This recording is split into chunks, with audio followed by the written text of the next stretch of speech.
Hello viewers, welcome to ANR entertainments.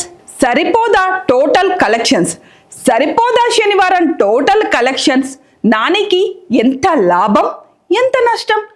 Natural star Nani, దర్శకుడు వివేక్ ఆత్రేయ కాంబినేషన్లో రూపొందిన చిత్రం సరిపోదా శనివారం.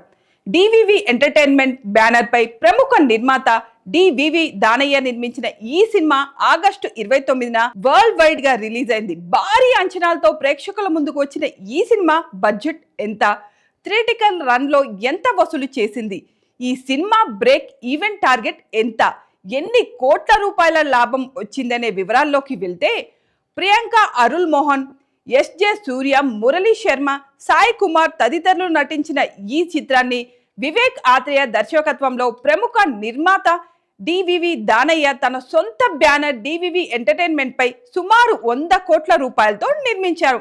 ఈ సినిమా దాదాపుగా 50 కోట్ల షేర్, 100 కోట్ల గ్రాస్ వసూళ్ల టార్గెట్ తో బాక్సాఫీస్ జర్నీని మొదలుపెట్టింది. సరిపోదా శనివారం సినిమా టోటల్ కలెక్షన్ల వివరాల్లోకి వెళ్తే, నైజాంలో 30 కోట్ల రూపాయల గ్రాస్, ఏపీలో 26 కోట్ల రూపాయల గ్రాస్ వసూలు చేసింది. ఇక కర్ణాటకలో 9.5 కోట్లు, తమిళనాడు హక్కులు 6 కోట్ల రూపాయలు, కేరళ హక్కులు 50 లక్షలు, ఇతర రాష్ట్రాల్లో 2 కోట్ల రూపాయల గ్రాస్ వసూలు చేసింది. ఇక సరిపోదా శనివారం సినిమా ఓవర్సీస్ లో భారీ రెస్పాన్స్ వచ్చింది. ప్రముఖంగా నార్త్ అమెరికా అంటే కెనడా, అమెరికాలో భారీ కలెక్షన్లు నమోదయ్యాయి. థియేట్రికల్ రన్ లో అన్ని దేశాల్లో కలిపి ఈ చిత్రం 27 కోట్ల రూపాయల గ్రాస్ కలెక్షన్స్ వసూలు చేసింది. విదేశాల్లో ఈ సినిమా భారీ లాభాలను సాధించింది.